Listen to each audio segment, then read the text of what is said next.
Le marché bio français alimentaire est en croissance depuis plusieurs années. À la fin de l'année 2017, on estime qu'on est à un marché d'environ 8 milliards d'euros. Pour traduire, ça fait à peu près 4,5% de l'alimentaire français qui est en bio.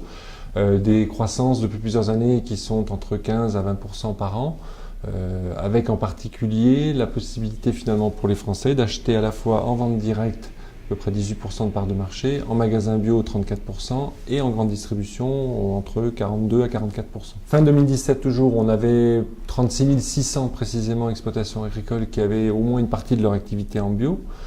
Ça représente un peu plus de 8% des exploitations agricoles françaises, donc ça fait quand même un nombre assez significatif. On peut aussi le caractériser en surface, bien sûr, puisque c'est souvent le repère qu'on a. Ça fait à peu près 6,5% de la surface agricole française qui est cultivée en bio. Donc oui, effectivement, ça peut être des surfaces qui sont déjà productives en bio parce qu'elles ont fini leur conversion ou en phase de conversion.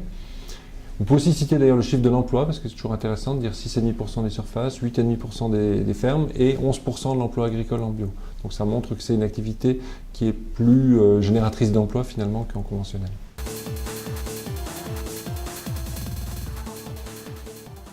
Les États généraux de l'alimentation ont montré qu'il y avait finalement une attente des consommateurs de plus de produits bio et une attente du monde agricole de faire ce changement aussi des agriculteurs qui ont envie de passer en bio.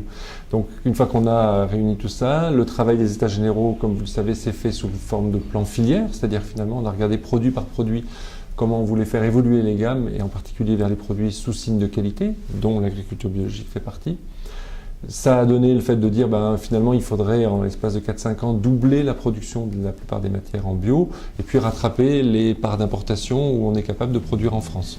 Tout cela aboutit à un calcul qui fait que finalement on passerait de 6,5% de surface en bio aujourd'hui à 15% à un horizon donc de la fin du plan Ambition Bio qui se terminerait en 2022 aujourd'hui. Donc ce plan aujourd'hui il a été annoncé sous forme de financement, il est à préciser parce que finalement il y a énormément de sujets à traiter, la formation des futurs agriculteurs, la recherche parce qu'il y a beaucoup de sujets de recherche et puis bien sûr la structuration économique des filières. Donc on va s'atteler à tous ces sujets, l'agence Bio va y prendre sa part évidemment pour qu'on puisse atteindre cet objectif de 15% en 2022.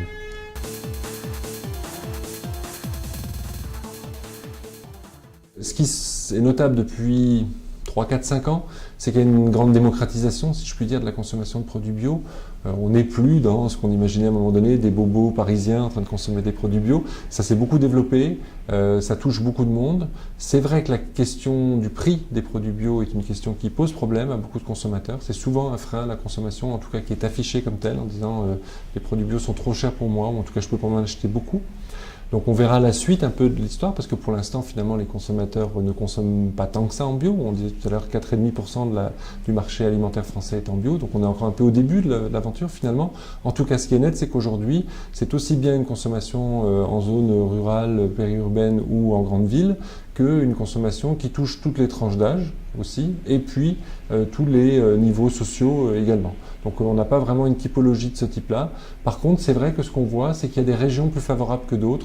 Finalement, il y a une corrélation entre les endroits où on produit bio et les endroits où on consomme bio. C'est-à-dire qu'on consomme beaucoup plus bio dans le sud de la France et dans l'ouest, pour l'instant, que dans le reste du pays. Probablement que ça aussi, ça va évoluer. Mais pour l'instant, il y a une forme effectivement de corrélation entre là où on produit, c'est là où on consomme bio.